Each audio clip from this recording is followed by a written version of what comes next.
بسم اللہ الرحمن الرحیم۔ السلام علیکم۔ آج میں آپ کی خدمت میں قرآن پاک کی 38ویں سورہ صاد لے کر حاضر ہوئی ہوں، اور صاد جو ہے حروف مقطعات میں سے ہے۔ یہ مکی سورہ ہے، اس میں 5 رکوع اور 88 آیات ہیں۔ اس میں حضور صلی اللہ علیہ وآلہ وسلم کی صداقت کا بیان کیا گیا ہے،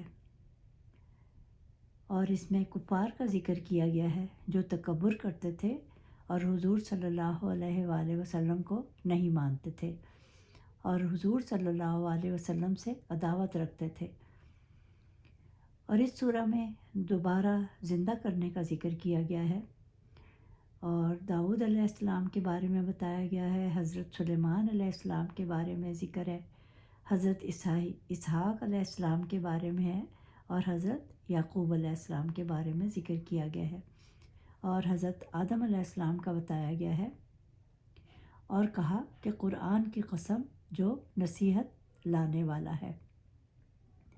اس میں اللہ تعالیٰ کہتے ہیں کہ ان کی مخالفت کی وجہ سے کتنی قومیں میں نے تباہ کر دیں۔ کفار کو تو یہ تعجب تھا کہ حضور صلی اللہ علیہ وسلم ہمارے جیسے ہی انسان ہیں، اور یہ تو جھوٹے اور جادوگر ہیں، اس لیے بہت سے خداؤں کا ایک خدا کر دیا ہے۔ تب اللہ تعالیٰ نے یہ آیات نازل کی گئیں۔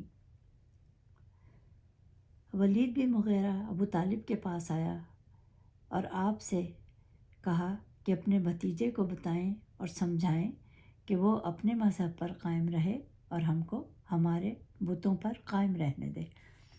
وہ کہتے تھے کہ قرآن ہم میں سے کسی پر کیوں نہ اتارا گیا، کیوں حضور صلی اللہ علیہ وآلہ وسلم پر ہی اترا۔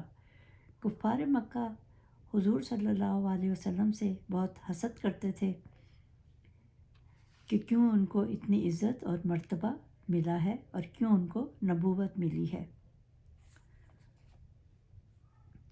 تو اللہ جسے چاہتا ہے حکمت والا بنا دیتا ہے، اور جو کچھ چاہتا ہے عطا کرتا ہے۔ اور اس میں بتایا گیا ہے کہ قیامت کے قریب 30 کذاب پیدا ہوں گے۔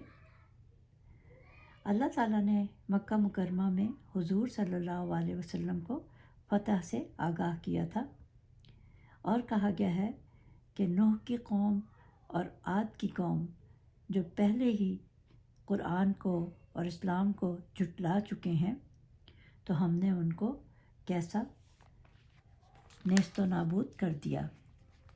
اور کہا گیا ہے سورہ میں کہ داؤد علیہ السلام کو یاد کرو کہ کیا ہم نے ان پر فضل و کرم نہ کیا۔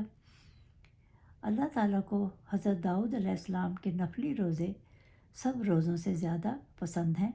وہ ایک دن روزہ رکھتے اور ایک دن چھوڑ دیتے تھے، اور ان کی نفل نماز تمام نمازوں سے افضل ہے۔ وہ آدھی رات کو سوتے تھے اور تہائی رات عبادت کرتے اور چھٹا حصہ سوتے تھے۔ اسی مناسبت سے حضور صلی اللہ علیہ وآلہ وسلم پر اعلان نبوت سے پہلے بھی غار حرا میں آپ عبادت میں مصروف رہتے، اور وہیں پر آپ پر وحی نازل ہوئی، اور وحی نازل ہونے کے بعد شب معراج میں نماز پنجگانہ فرض ہوئیں۔ ان نمازوں کے علاوہ بھی نماز چاشت، نماز اشراق، نماز تہجد بھی، اور سنت اور نوافل بھی حضور صلی اللہ علیہ وسلم بھی ادا کرتے رہتے تھے۔ آپ تمام عمر نوافل میں مصروف رہے، اور اسی طرح تہجد پڑھتے، کبھی 8 رکعت، کبھی 6 رکعت، اور لمبی لمبی صورتیں پڑھتے نماز میں، اور آخری عشرے میں بہت عبادت کرتے اور اعتکاف میں بیٹھا کرتے، اور جبرائیل علیہ السلام کے ساتھ تلاوت قرآن میں مصروف رہتے، اور شعبان میں بھی روزے رکھتے تھے۔ اور اس صورت میں بتایا گیا ہے کہ پہاڑوں اور پرندوں کو ہم نے حضرت داؤد علیہ السلام کے تابع کر دیا، وہ بھی حضرت داؤد علیہ السلام کے ساتھ عبادت کرتے۔ حضرت انس بن مالک سے روایت ہے کہ حضور صلی اللہ علیہ وسلم نے مسجد میں نماز فجر ادا کی اور کہا کہ جس نے نماز فجر مسجد میں ادا کی اور سورج نکلنے تک بیٹھ کر عبادت کرتا رہا اور پھر اس نے 2 رکعت نماز پڑھی تو اسے حج و عمرے کا پورا ثواب ملے گا۔ یعنی کہ مسجد میں نماز پڑھنے کا کس قدر ثواب ہے یہ بتایا گیا ہے۔ اور حضرت داؤد علیہ السلام کے بارے میں پہلے بھی آپ کو بتا چکی ہوں کہ کیسے ان کی سلطنت کو اللہ تعالیٰ نے محفوظ کر دیا تھا۔ اور ایک اور جگہ ارشاد فرمایا ہے کہ جس نے چاشت کی 12 رکعات پڑھی اللہ تعالیٰ اس کے لیے جنت میں سونے کا محل بنا دے گا۔ اور اس سورہ میں کہا گیا ہے کہ آداب گفتگو میں نرمی اختیار کریں، غصے میں مت آئیں، تلخی سے گفتگو نہ کریں۔ اللہ تعالیٰ نے حضرت داؤد علیہ السلام کو اپنا نائب مقرر کیا اور زمین میں اللہ کا پیغام پہنچانے کے لیے بھیجا، اور فرمایا کہ حکمران اللہ کے حکم کے مطابق چلیں اور حکمران ہمیشہ نفسانی خواہشات سے بچیں۔ اور اللہ تعالیٰ نے کوئی بھی چیز آسمان اور زمین اور اس کے درمیان میں بیکار پیدا نہیں کی، کیونکہ کفار سب چیزوں کا انکار کرتے تھے، یعنی کہ وہ ممکن ہے ختم نبوت کے۔ کفار قریش کہتے تھے کہ مسلمانوں کو جو انعامات ملیں گے ہمیں بھی وہ انعامات ملیں گے، تو اس لیے یہ آیات نازل کی گئیں کہ نیک لوگ گناہ گاروں جیسے نہیں، اور نیکی کبھی بھی پرانی نہیں ہوتی اور گناہ کبھی بھی بھلایا نہیں جا سکتا۔ اللہ تعالیٰ ہمیں بھی ہمیشہ نیک اعمال کرنے کی توفیق دے۔ اللہ تعالیٰ نے قرآن پاک نازل کیا تاکہ دینی احکامات سمجھ سکیں، کیونکہ دینی احکام نکالنا آسان کام نہیں، صرف ماہر علماء ہی جان سکتے ہیں، اور اس کے معنی سمجھنے کی ہمیں کوشش کرنی چاہیے۔ اللہ لوگوں کو قرآن پاک سمجھنے کی اور اس پر عمل کرنے کی توفیق عطا فرمائے۔ حضرت داؤد علیہ السلام کو سلیمان عطا فرمایا کہ کیسا اچھا بندہ ہے، اس کا مطلب ہے کہ نیک بیٹا اللہ تعالیٰ کی خاص عنایت ہے۔ حضرت سلیمان علیہ السلام کی خدمت میں 1000 گھوڑے عطا فرمائے تو سلیمان علیہ السلام گھوڑوں کی پنڈلیوں اور گردنوں پر ہاتھ پھیرنے لگے، اور یہ گھوڑوں سے محبت کی تربیت تھی۔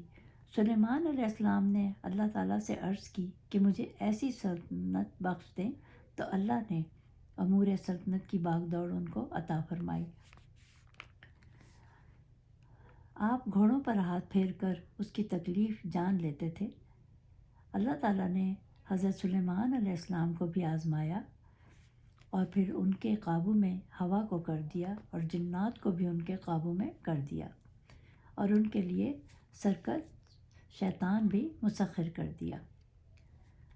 اور سورہ میں کہا گیا ہے کہ ہمیشہ ہر کام کرنے پر انشاءاللہ ضرور کہنا چاہیے، اور ہر وقت اللہ تعالیٰ سے توبہ استغفار کرتے رہنا چاہیے، اس سے دنیا میں بھی بھلائی حاصل ہوتی ہے۔ ربیعہ بن کعب کہتے ہیں کہ ایک بار حضرت موسیٰ علیہ السلام نے کسی سے حضرت یوسف علیہ السلام کی قبر کے بارے میں دریافت کیا، تو ایک بڑھیا نے کہا کہ میں بتاؤں گی، لیکن پہلے جو میں مانگوں تو وہ آپ دو گے۔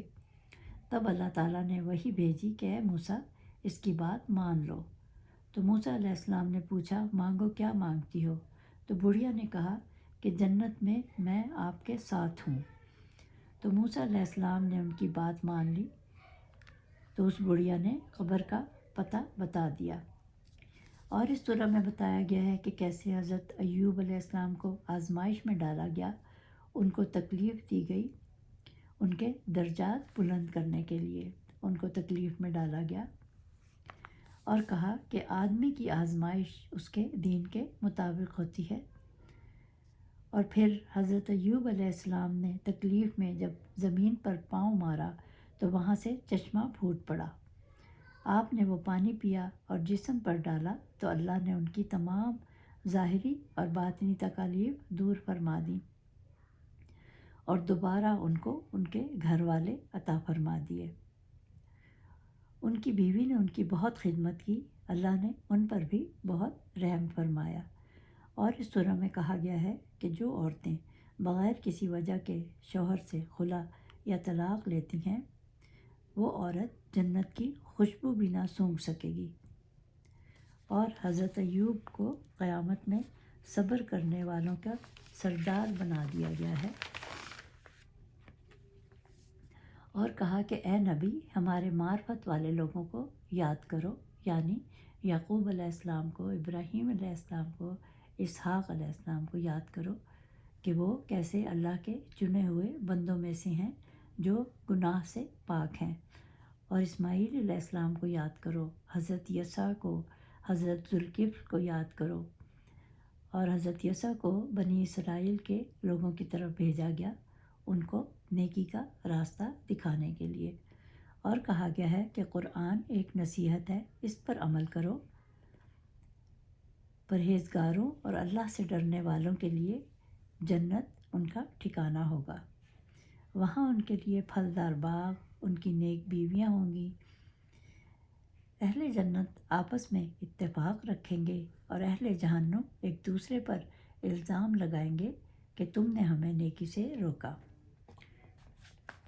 تب کفار یاد کریں گے کہ ہم نے کیوں نہ حضرت محمد صلی اللہ علیہ وآلہ وسلم کی بات مانی، اور اللہ تعالیٰ جو ہر چیز پر غالب ہے، اور اللہ کے ناموں میں ویسے تو ہر نام ہی بہت معزز ہے، لیکن کہا گیا ہے کہ یا عزیزو یا غفارو کا ورد کرتے رہیں، اور جو یا قہارو روزانہ 1000 مرتبہ پڑھ لے اس سے لوگوں کا خوف دور ہو جائے گا، اور جو 70 سال تک گمراہ رہے اور پھر اللہ سے توبہ مانگ لے تو اللہ تعالیٰ اسے معاف فرما دے گا۔